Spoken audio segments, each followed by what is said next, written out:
Hey friends, check it out. I have the Spellbinders 13 Days of Craftoween. This is sort of an advent calendar for Halloween, and it's a Spellbinder's first ever. I have to suspect that if it's popular and does well and sells well, that they will do this every year, and I hope they do because I think this is really a fabulous, fabulous value for money advent. And I want to do an unboxing. This isn't that though. So, because I'm a Spellbinders influencer and I received my Craftoween box as a part of being an influencer, I'm sworn to secrecy. So, I'm gonna start sharing inspiration and creations featuring the 13 Days of Craftoween sometime around mid August.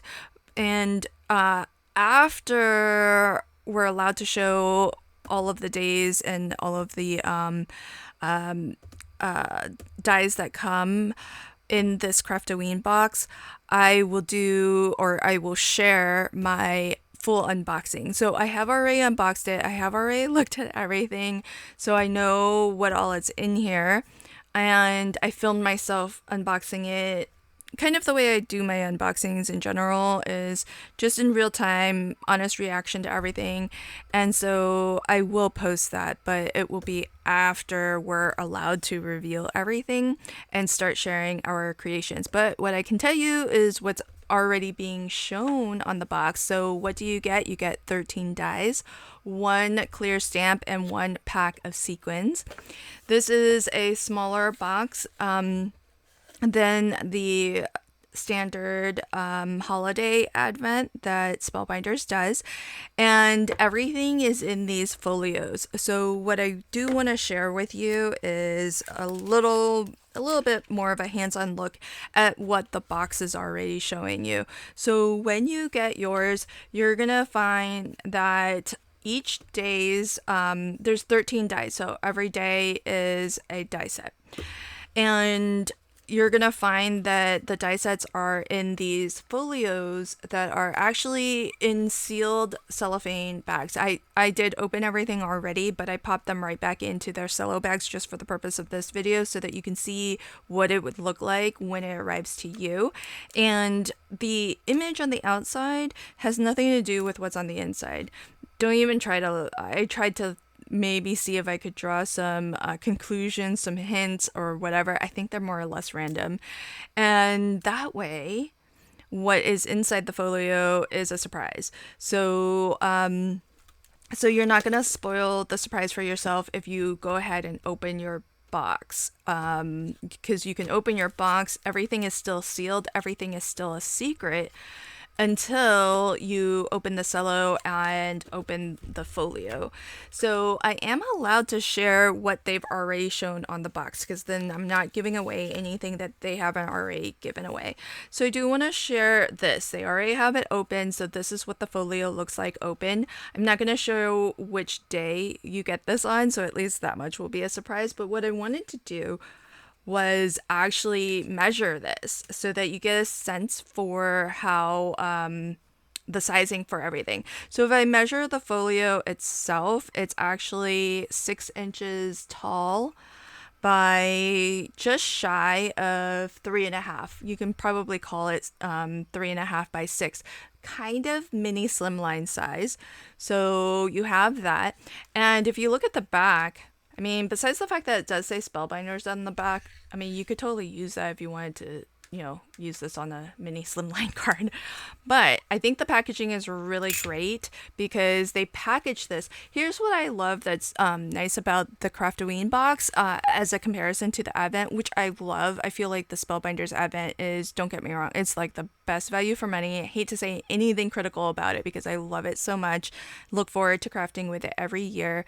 But one thing that I really like about this one though is that the way that the dies are stored and presented, it's basically the same as how you would get a die set if you were to buy a die set from Spellbinders. It's on, that sort of like almost a translucent vellum like, but much stronger plastic sheet, and you have the tape that it doesn't like tear off.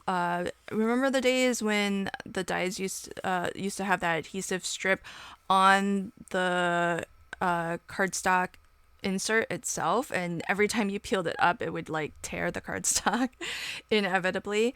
That never seems to happen on this plastic sheet, and so it's really nice way to store, and you still get the outline of all of the dies so you can tell straight away if you're missing anything. Whereas with the standard Advent, it's all just like in little baggies. Last year, I remember those little baggies had a lot of torn, seals. Everything was just like falling out and into the neighboring compartments, it seemed. But I do want to measure this. So I don't know if let me just see if this is actual size on here. So the cauldron height measured on the image is 1 3/4. On the die, it is about 1 3/4. So I think this is pretty close to actual size, if not actual size. And so if I measure that, it's 2 3/4 of an inch assembled. And we'll say from handle to handle, it's about 2.5. So that's a really nice size die set, right? In Spellbinder's numbering system, how they have S1, S2, S3, up to I think S7 is the largest that I've seen. It basically gives you an idea for like how large of a die set that particular set is. And I don't know, I'm just guessing, but I would put this maybe around an S3, S4. So it's not their super small little sets. It's not their huge sets either, but it's a decent size set, and the fully assembled die cut image is rather large, 2.5 by about 2 3/4 or so. So really nice, and you still get all of that layering detail and everything. So I love that. Because it's already on the box, I'll just go ahead and sneaky peek that one too, just so that you can see more than one example. So here's the vampire, and this is layering as well. So you can fully assemble the vampire. These images are really cute, by the way. If you didn't keep this to store it like this, I could totally see cutting this out and crafting with it. Because it's got a sentiment and everything. This one says, have a fantastic night, and then this one says, have a treat-filled night. So kind of cool, but I like the idea of just storing it like this because it's got the dies, the outline, and the little plastic sheet for it and everything. So I feel like this is a really nice way to store it. But then, if you find a different storage system for it, this is kind of nice to craft with. So again, this is a layering die set. You've got the vampire. I mean, it's not a lot of pieces, it's not a lot of layers, but it's still pretty substantial in size. So if we look at the assembled size, that's almost 3 inches right there from end to end, left to right. And then in terms of his height, he is just over about 2 1/8. So about 2 1/8 and about 3 inches. So we'll say 2 by 3. Really, really awesome. This one doesn't have a lot of like little itty bitty pieces. Probably the smallest pieces are the tongue, the fang, and the hands. But you don't really have a lot of pieces with this one, which if you found this to be like a little bit too fiddly, this wouldn't be so bad. So that's just a little sneaky peek at some of what you can expect to find in the Spellbinders Craftoween Advent. Super fun, really exciting. What I think I'm going to do though in this video is, since I can't do an unboxing, what I'm going to do is kind of take you on my preparation for crafting with the Craftoween box. So I'm thinking I will make some ATCs, artist trading cards. And one of the things that I think I might use this for is I'm planning the Paper Escape. It's a crafty virtual retreat being held this October from the 2nd to the 5th. And my co-host is the wonderful Carrie Rhodes. And it's exciting because this is the first time we are putting this retreat on, and the theme of it is the rest of the holidays for the year. So Halloween, Thanksgiving, and Christmas. And what I thought I would do is organize a little ATC swap within the private Facebook group where the retreat attendees are invited to join us. I think that'll be like a really fun activity for the folks who are registered to the retreat to have like a little bit of fun before the event and during and after even. So I think that's going to be kind of fun. And what I might do with the Craftoween box is actually create my ATCs that I will swap with. And if you want to register for the Paper Escape, just expand the description box below. Just heads up, FYI, so it is free to attend, but there is a bonus day of live workshops. Carrie and I are going to be teaching our classes live, and we'll have a live wrap-up party. So that extra bonus day is completely live, which I think was going to be a lot of fun. But the bonus day does require a paid ticket. Now, we sold out of the VIP ticket within days of it being available. So big thank you. And I really appreciate everybody's support who picked up one of those VIP tickets. They were really limited because they included class kits from instructors as well as VIP swag donations from company sponsors. And so several companies have started to send us products to include in the swag bag, and as well the instructors are also donating to me D-stash goodies from their stash to include in the swag VIP swag bag as well. So those tickets were super limited and they sold out really, really fast. What I have been able to do, though, is some of the instructors have time and availability and interest in creating more class kits for their workshop. And so I've put together another smaller bag. I'm calling it a grab bag. Instead of having 8 class kits, you'll have 2 to 3 class kits, and instead of all of the VIP swag, some of our swag sponsors donated extras to us, and so you'll get an assortment of some of the VIP swag, and you will, or I should say the swag sponsor products, and you'll still get a smaller assortment of some D-stash craft goodies.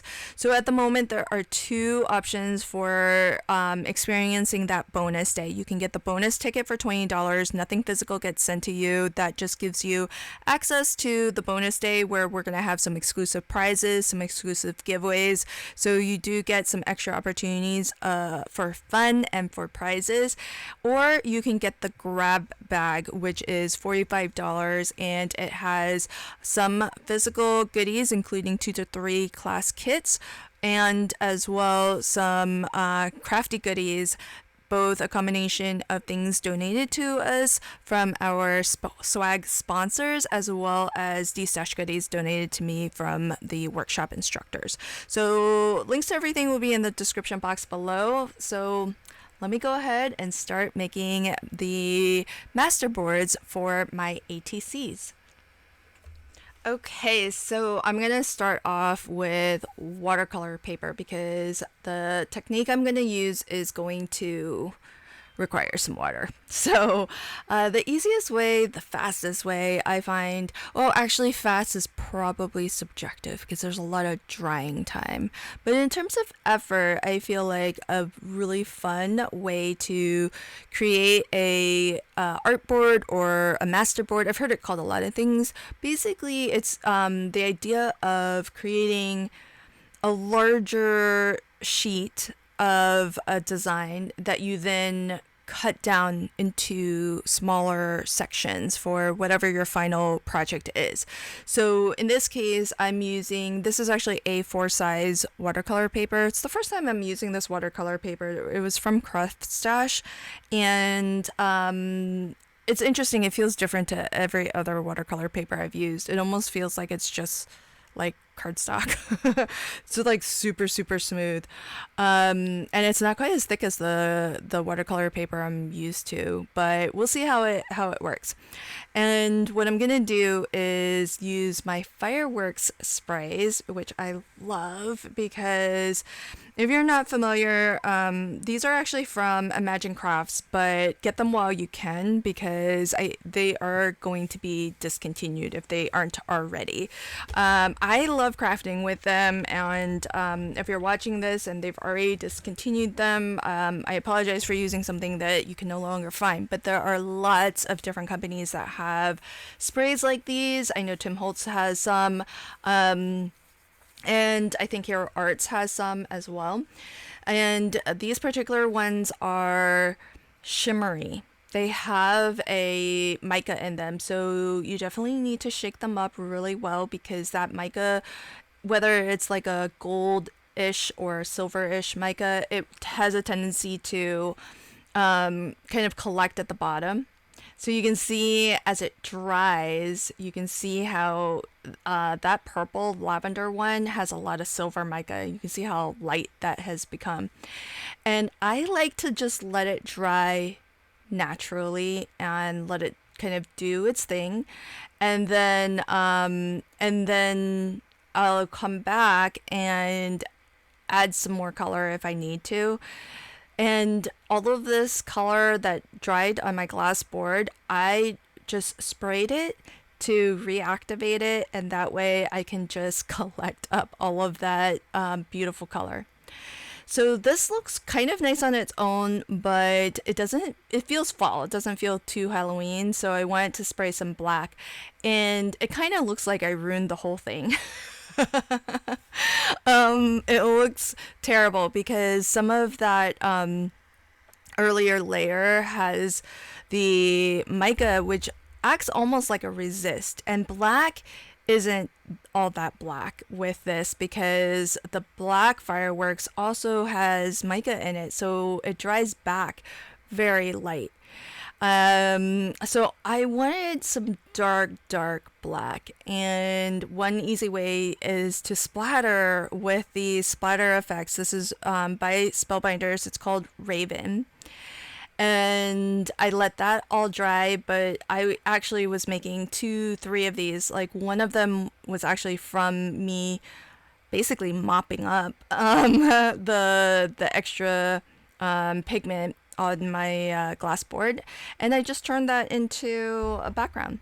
And I used fun Halloween colors, so yellows, orange, green, black, purple. I've seen sometimes used with Halloween. So I'm just gonna start cutting these down to ATC size. So that's 2.5 by 3.5.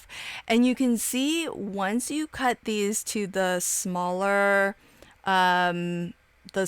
size, they become less, it just looks more interesting. It looks less like a hot mess because as the large sheet, it kind of looked really splotchy and not all that great. But once you cut it down, you don't see those splotchy areas because you just see parts of the whole. And so I made 3 sheets and I miscut one of them. So I'm gonna either way have plenty to craft with for Craftoween and plenty to craft with for the Paper Escape as well. So stay tuned. Mid-August, I'll start sharing my Craftoween makes. Meanwhile, everything's in the description box below if you want to check it out, and grab yourself a box and craft along with me. Thanks again, and until next time, happy crafting and have a fabulous day. Bye.